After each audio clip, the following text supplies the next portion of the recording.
الحمد للہ وکفى وسلام علی عباده الذین اصطفى اما بعد.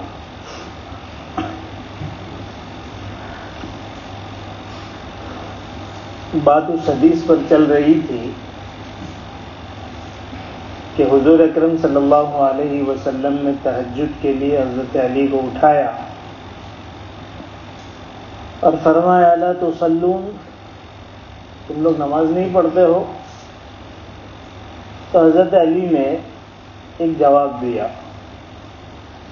جس کا خلاصہ یہ تھا کہ جب اللہ چاہتے ہیں اٹھاتے ہیں، جب اللہ نہیں چاہتے ہیں تو نہیں اٹھاتے ہیں. حضور اکرم صلی اللہ علیہ وسلم اس جواب کو سن کر اپنی گردن موڑ کر واپس تشریف لے جانے لگے اور جاتے ہوئے اپنے ران پر اپنا دست مبارک مارتے جا رہے تھے اور قرآن کریم کی آیت وَكَانَ الْإِنسَانُ أَكْثَرَ شَيْءٍ جَدَلًا یہ پڑھتے جا رہے تھے. آیت کا مطلب یہ ہے کہ انسان بڑا جھگڑالو ہے، بہت بحث کرنے والا ہے، ہر بات پر دلیل دینے والا ہے، تعویل کرنے والا ہے، یہ اس کا مزاج ہے. حضور اکرم صلی اللہ علیہ وسلم نے اس کے ذریعے سے اپنی ناراضگی کا اظہار فرمایا. حضرت علی رضی اللہ تعالیٰ عنہ کے اس جواب کو آپ نے پسند نہیں فرمایا. اس کی ایک وجہ تو میں پچھلے جمعہ عرض کر چکا ہوں. دوسری وجہ یہ ہے کہ جب کوئی بڑا اپنے چھوٹے کو کسی بات کی ہدایت کرے، کسی بات کی تعلیم کرے، کسی بات پر تنبیہ کرے، کسی بات کو کرنے کے لیے کہے یا کسی بات کو منع کرے، نہ کرنے کہے، تو اس چھوٹے کے لیے جو صحیح طریقہ ہے وہ یہ ہے کہ وہ اس بات کو سنے، سمجھے، اس پر غور کرے، فوراً جواب نہ دے. پہلے ہی مرحلے میں اس پر اپنی طرف سے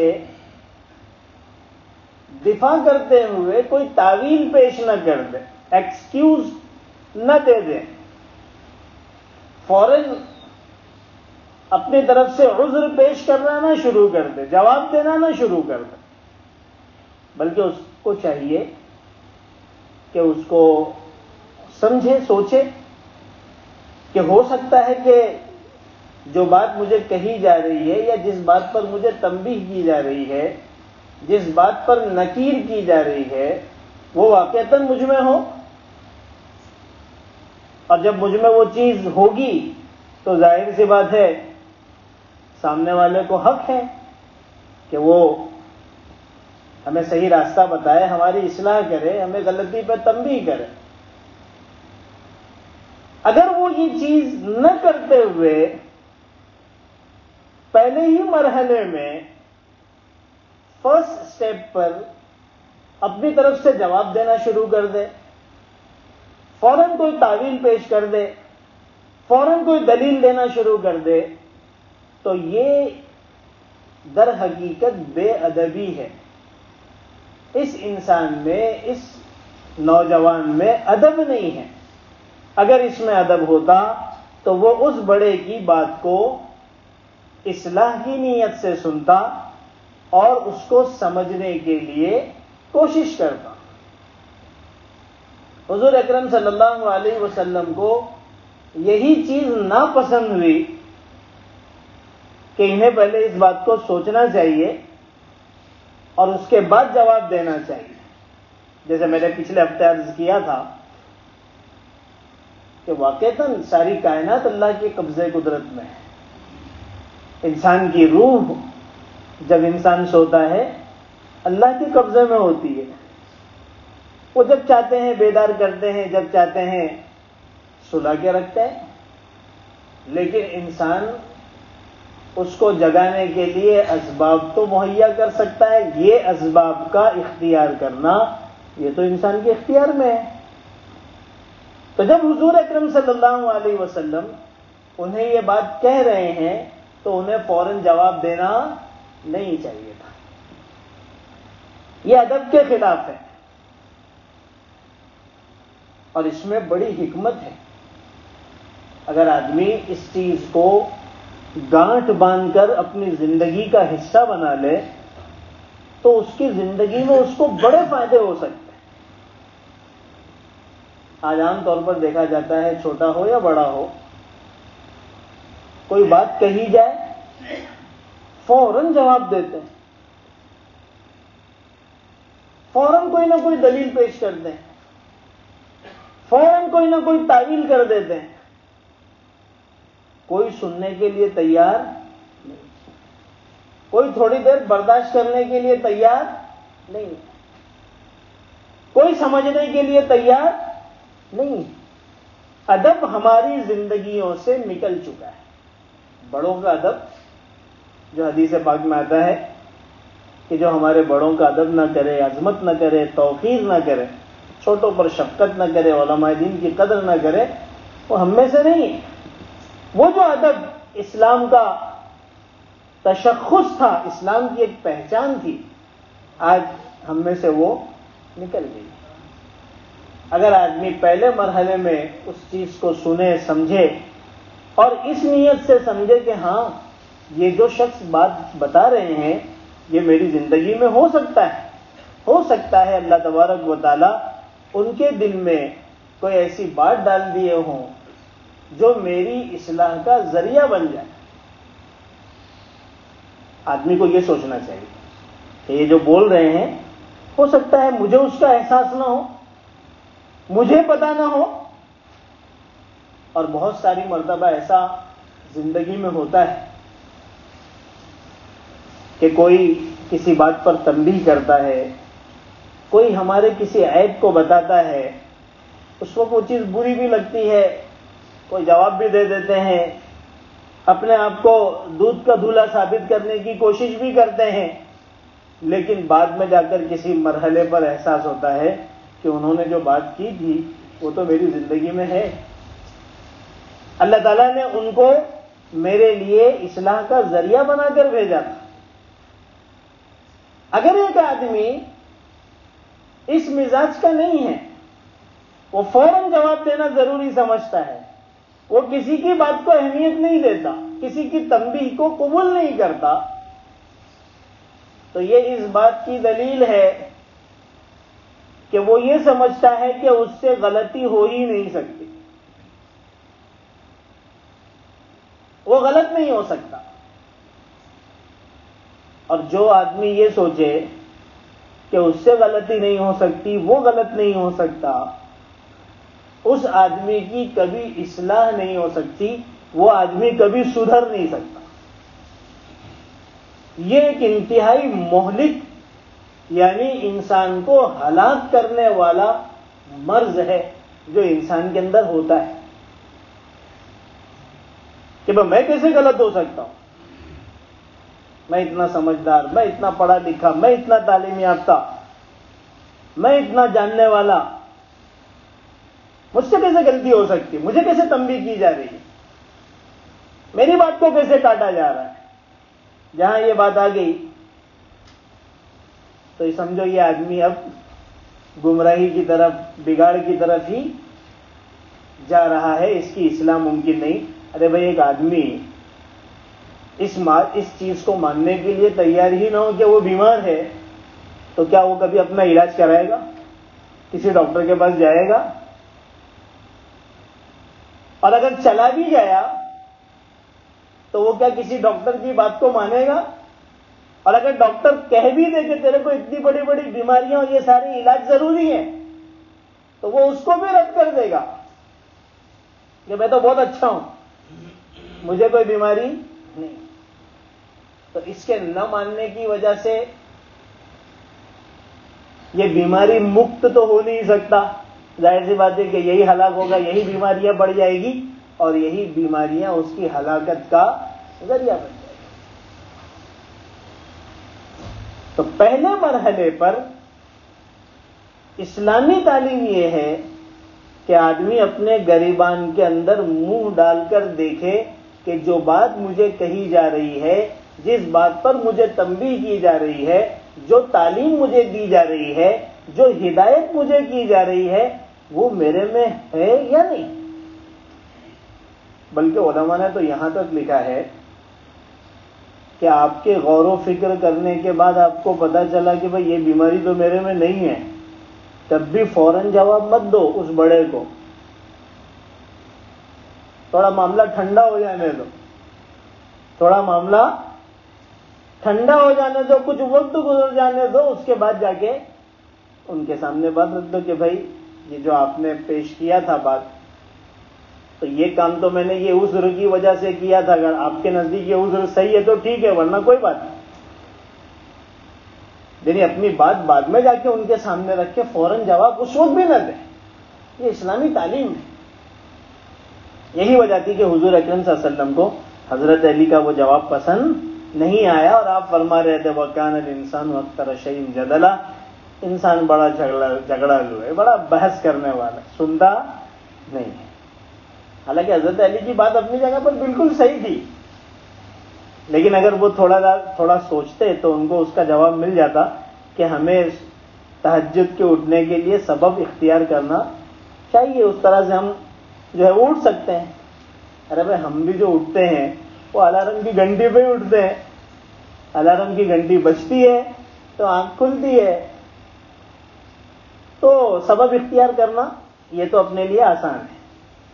دیکھیے یہ تو اس وقت کی بات ہے جب آپ کو کوئی سمجھانے والا آپ کا خیر خواہ ہو، آپ کا ہمدرد ہو۔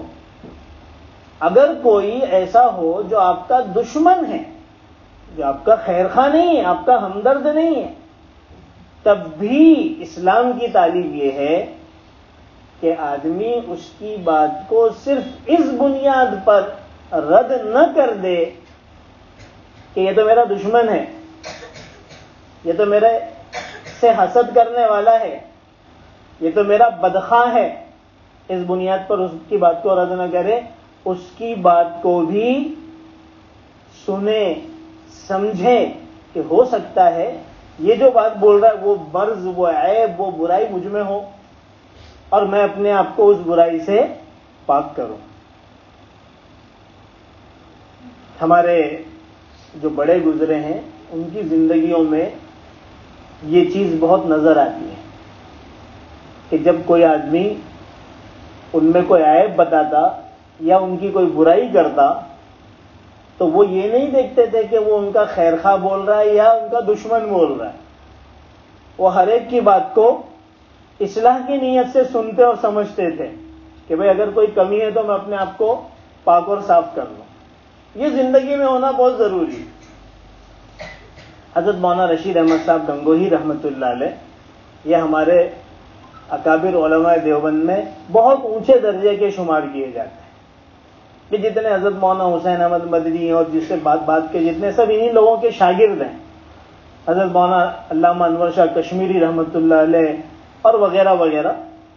تو یہ بڑے اللہ والے اور بہت بڑے عالم گزرے ہیں، انہوں نے دین کا بڑا کام کیا، دین کی صحیح بڑی تشریحات کی، لوگوں کو حقیقی دین اور اسلام سمجھایا۔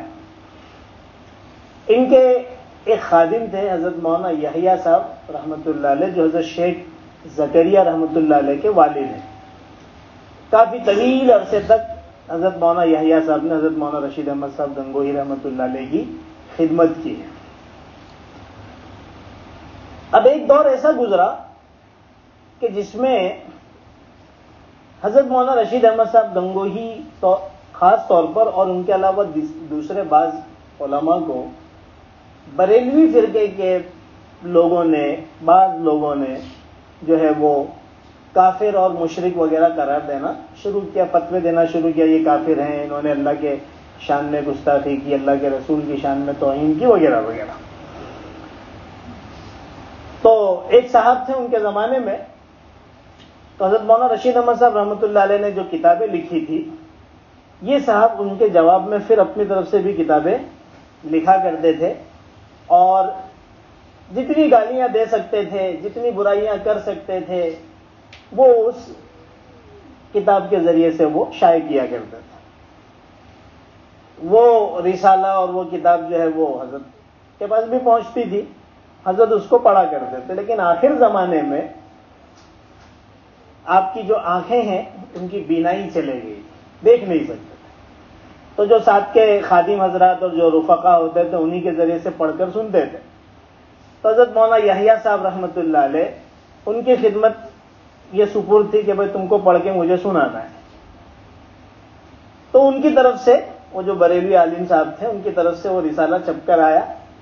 تو مولانا یحییٰ صاحب نے ایک مرتبہ اس کو سنایا. اب جب سنا رہے تو ان کو خود کو بڑا گراں گزر رہا ہے کہ یہ کیا لکھا ہے، اتنی برائیاں، اتنی گالیاں، اور کافر ہے اور مشرک ہے اور یہ ہے وہ ہے. بہرحال سنا دیا. سنانے کے بعد جب دوسری مرتبہ رسالہ آیا تو مولانا یحییٰ صاحب نے اٹھا کے سائیڈ میں رکھ دیا. اب جب بھی کوئی کتاب آتا، رسالہ آتا، تو اس کو ہٹا دیتے کہ بھئی یہ کہاں ان کو سنائیں، ہم کو پڑھا نہیں جاتا تو ان کو سنا کیسے جائے گا جن کے بارے میں لکھا جا رہا ہے. کچھ عرصے کے بعد حضرت مولانا رشید احمد صاحب گنگوہی رحمۃ اللہ علیہ نے مولانا یحییٰ صاحب سے پوچھا، ارے بھائی یحییٰ، کیا بات ہے ہمارے دوست آج کل ہمیں یاد نہیں کر رہے ہیں؟ تو مولانا یحییٰ صاحب نے کہا کہ حضرت وہ تو برابر آپ کو یاد کر رہے ہیں، ان کی کتابیں برابر چھپ رہی ہے، رسالے برابر آ رہے ہیں. تو کہا کہ آپ ہمیں سناتے نہیں؟ فرمایا کہ میں تو اس لیے نہیں سناتا ہوں کہ اگر آپ کو سناؤں گا تو آپ کو تکلیف ہوگی اور آپ کو جو ہے برا لگے گا، آپ کی طبیعت خراب ہو جائے گی. تو میں نہیں مناسب سمجھتا کہ وہ ساری چیزیں آپ کو سناؤں. ویسے بھی اس میں سوائے بکواس کے اور کچھ تو ہوتا نہیں، فضول باتیں ہیں. اب دیکھیے، حضرت مولانا رشید احمد صاحب رحمۃ اللہ علیہ اپنے بڑھاپے میں ہیں، قطب وقت ہیں. فرماتے نہیں، اسے مجھے سنایا کرو پابندی سے. میں تمہیں سچی بات بتاتا ہوں کہ میں اس نیت سے ان کی اس بات کو اور ان کی اس تحریر کو سنتا ہوں کہ اگر انہوں نے میرے بارے میں کوئی ایسی بات لکھ دی ہو جو واقعتاً وہ عیب مجھ میں ہے یا مجھ سے وہ غلطی ہوئی ہے تو میں اس کی اصلاح کر لوں. اتنا بڑا آدمی ایک ایسے آدمی کی تحریر کو سننے کے لیے بیتاب ہے اور کہہ رہا کہ نہیں مجھے سناؤ جو سوائے گالیاں کے اور جس کی ہر سطر کے اندر برائی کے اور کچھ نہیں ہے، لیکن نیت یہ ہے کہ ہو سکتا ہے اس کے ذریعے سے اللہ تعالیٰ میری کو اصلاح. یہ ہے اصل چیز کہ آدمی دشمن کی بات کو بھی صرف اس وجہ سے رد نہ کر دے اور اس نیت سے نہ سنے کہ بھائی اس کے دلیل دینا ہے، اپنی اصلاح کی نیت نہیں، بس دلیل لے کے جواب دینا ہے. نہیں، ہو سکتا ہے اس کے ذریعے سے بھی اپنی اصلاح ہو جائے. یہ ہے ہمارے بڑوں کی عادت ہے. یہ ہے اللہ کے رسول صلی اللہ علیہ وسلم کا وہ طرز زندگی جو انہوں نے اپنی امت کو سکھایا ہے کہ دوست ہو یا دشمن ہو، اگر وہ تمہارے بارے میں کوئی بات کہہ رہا ہے تو اس کا فوراً جواب مت دو، فوراً کوئی تعویل مت کر دو، فوراً کوئی دلیل دے کر بات کو خراب مت کرو. سنو، سمجھو. ہو سکتا ہے کہ اس کے اندر کوئی سبق تمہارے لیے ہو اور کوئی عیب تم میں ایسا ہو جس کی اصلاح.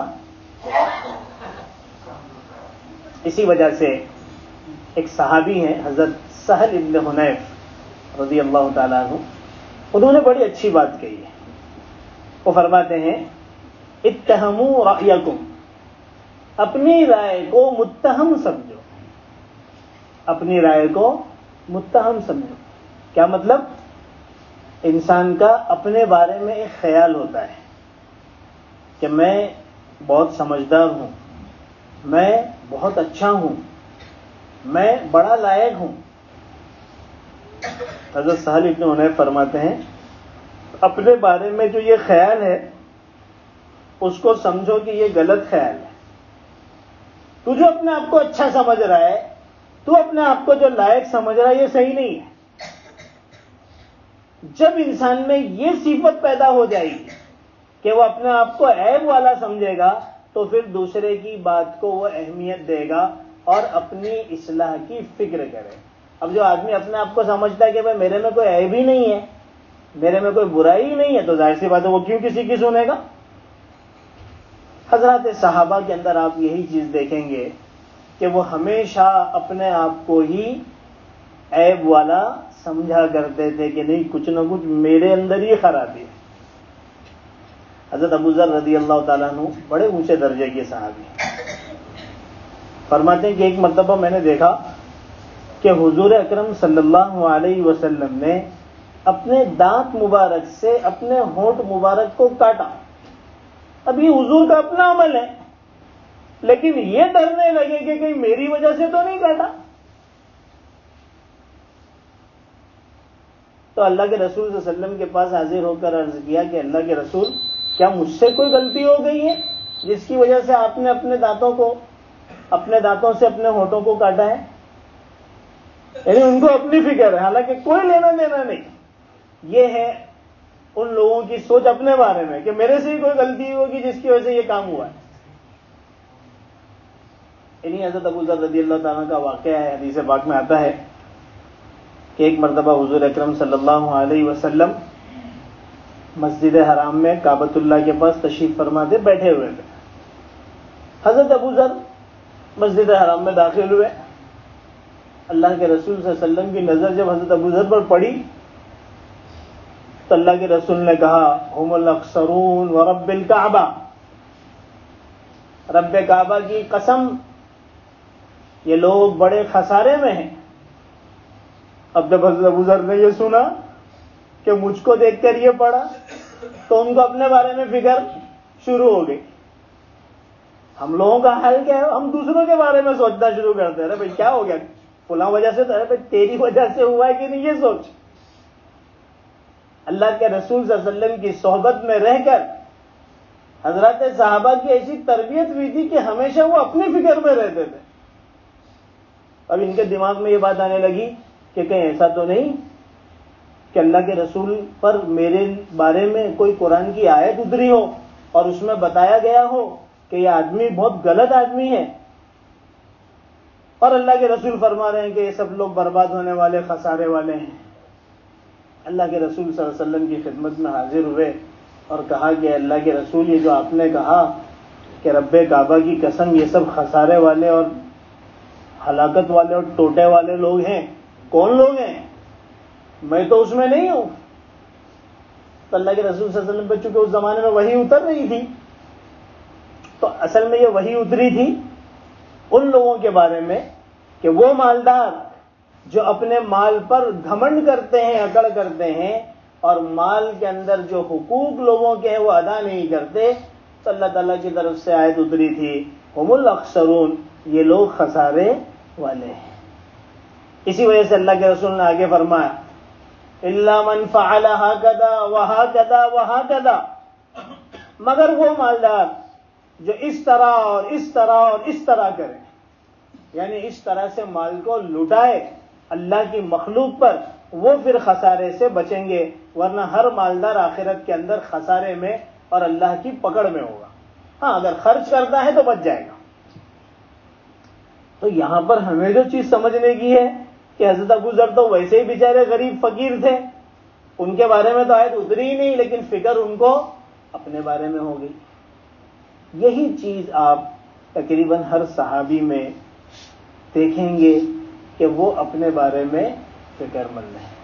حضرت عمر اپنے بارے میں فکر مند. حضرت عمر فرماتے ہیں کہ ایک مرتبہ میں اللہ کے رسول کے سفر میں تھا، اللہ کے رسول نے کہا کہ جاؤ عمر کو بلا لاؤ. تو آدمی دوڑتا ہوا آیا کہ چلو عمر، اللہ کے رسول نے بلایا ہے. اب یہ فکر مند ہو گیا، ارے میرے کو کیوں بلائے، کہیں میرے بارے میں کوئی آیت تو نہیں اتر گئی، اور میرے بارے میں خدا نے اپنی ناراضگی کا اعلان تو نہیں کر دیا. اب یہ گھبرا رہے. یہ ہے اپنے بارے میں فکر، اپنے گریبان میں دیکھنے کا. حضرت عمر حضرت حذیفہ سے کہہ رہے ہیں کہ حذیفہ اللہ کے رسول صلی اللہ علیہ وسلم نے آپ کو منافقوں کی فہرست بتائی ہے، سچ سچ بتانا، میرا اس فہرست میں، اس لسٹ میں نام ہے یا؟ یہ کون عمر ہے جن کے بارے میں اللہ کے رسول نے ایک بیٹھک میں کہا تھا ابو بکر فی الجنہ، عمر فی الجنہ، عثمان فی الجنہ، علی فی الجنہ، ابو عبیدہ فی الجنہ، سعید فی الجنہ. یہ سارے 10 لوگوں کا نام گنا کر کہا، اور یہ عشرہ مبشرہ ہیں، اور پتہ نہیں ایسی فضیلت کی کتنی حدیثیں بھری پڑی ہیں. ان سب چیزوں کی طرف نظر نہیں ہے، فکر ہے اپنے بارے میں. تو بہرحال ان ساری باتوں کا خلاصہ یہ ہے کہ انسان کو اپنے بڑوں کی طرف سے جو ہدایت ملے، جو باتیں بتائی جائیں، جو غلطی پر تنبیہ کی جائے، اسے سننا چاہیے. ایک اپنے میں عادت بنانا چاہیے کہ بڑوں کی باتوں کو ہم اہمیت دیں، سمجھیں، اور اس نیت سے ان باتوں کو سنیں کہ ہو سکتا ہے کہ یہ ساری چیزیں مجھ میں ہو، اللہ تعالیٰ نے اس شخص کو میری ہدایت کا اور میری اصلاح کا ذریعہ بنایا ہو، اس کے ذریعے سے میری اصلاح ہو سکتی. یہ عادت اگر ہم میں پیدا ہو جائے تو ہم میں بہت سارے ادب پیدا ہو جائیں گے، بہت ساری خیر وجود میں آئے گی، بہت ساری برائیوں سے ہم محفوظ رہیں گے. اللہ تعالیٰ ہم سب کو عمل کی توفیق عطا فرمائے. ایک چھوٹا سا اعلان ہے، 12 ربیع الاول انشاءاللہ آ رہا ہے، حضور اکرم صلی اللہ علیہ وسلم کی ولادت کا دن ہے. اسی مناسبت سے ہم نے یہ کوشش کی ہے کہ اللہ کے رسول صلی اللہ علیہ وسلم کی زندگی اور آپ کی سیرت کے تعلق سے ہمارے نوجوانوں میں معلومات آ جائے. آپ کی پیدائش، آپ کی وفات، آپ کی زندگی، آپ کی کیا پسند کی چیزیں تھی، آپ کی کیا ناپسند کی چیزیں تھی، آپ کی بیویاں، آپ کے بچے وغیرہ وغیرہ، ان ساری چیزوں کا جاننا اس اعتبار سے بہت ضروری ہے کہ حضور اکرم صلی اللہ علیہ وسلم ہی ہمارے لیے آئیڈیل ہیں، انہی کی زندگی ہمارے لیے کامیابی اور ناکامی کا معیار ہے. جس کی زندگی حضور اکرم صلی اللہ علیہ وسلم کے مطابق ہوگی وہ کامیاب ہوگا، جس کی زندگی حضور اکرم صلی اللہ علیہ وسلم کے مطابق نہیں ہوگی وہ یقیناً ناکام ہوگا. یہ ہمارا عقیدہ ہے، اس لیے ہم مومن اور مسلمان ہیں. تو اس سلسلے میں ایک کوشش یہ کی گئی ہے کہ جو بچے ہمارے مکتب سے پڑھ کر نکلے ہیں یا جو بچے بڑے ہو چکے ہیں، ان کے لیے ہم نے ایک 100 سوال کا ایک پرچہ تیار کیا جس میں 100 سوال ہیں، اور وہ سب کے سب حضور اکرم صلی اللہ علیہ وسلم ہی سے متعلق. اللہ کے رسول کے بارے میں تو بہت ساری باتیں، لیکن اس میں سے جو ضروری اور جو چھوٹی چھوٹی چیزیں ہیں وہ ہم نے جو ہے منتخب کی ہیں، اس کو سوال کی شکل میں تیار کیا ہے. رومن انگلش میں ہم نے اس کو لکھا ہے تاکہ ہر ایک پڑھ سکے. اور ہم نے 12 ربیع الاول کی مناسبت سے ایک جو ہے وہ سمجھیے مقابلہ رکھا ہے. یہ پرچے جو ہے میڈو پارک میں جو بچے رہتے ہیں 12 سال کی عمر سے لے کر 24-25 سال کی عمر تک کے جو نوجوان لڑکے ہیں یا لڑکیاں ہیں، ہم ان کو دیں گے. جو بچے مکتب میں اس وقت پڑھ رہے ہیں ان کے لیے نہیں، جو پڑھ کے نکل چکے ہیں یا جو نہیں پڑھے ہیں، جو رہتے ہیں سوسائٹی میں. اور یہ پرچے ان کو دیے جائیں گے. ان کے پاس ابھی تقریباً 18 سے 20 دن کا وقت ہے، اس میں وہ یاد کریں. اصل مقصد ہمارا صرف یہ ہے کہ اللہ کے رسول کے بارے میں لوگوں کو اویئرنیس ہو جائے، یاد بہت ساری چیزوں کی معلومات ہو جائے. بہت ساری چیزیں لوگوں کو پتہ ہوتی ہے، حضور کے بارے میں کچھ پتہ نہیں ہوتا، کہ بہت افسوس کی چیز ہے. تو ہم چاہتے ہیں کہ اس سلسلے میں کچھ کام ہو. تو اس سلسلے میں ساری چیزیں تیار ہو چکی ہیں. اب آپ لوگ اپنے گھر میں جہاں پر بچے ہیں 12 سے 24-25 سال کے بیچ میں، ان لوگوں کو تیار کریں اور مجھ سے جو ہے وہ آ کے جو ہے وہ پرچہ لے لیں. اور بھی الگ الگ اعتبار سے انشاءاللہ محنت ہوگی پہنچانے کی پرچے، لیکن اس موقع کو ضائع ہونے نہ دیں، اس کا خوب فائدہ اٹھانے کی کوشش کریں. سبحان اللہ.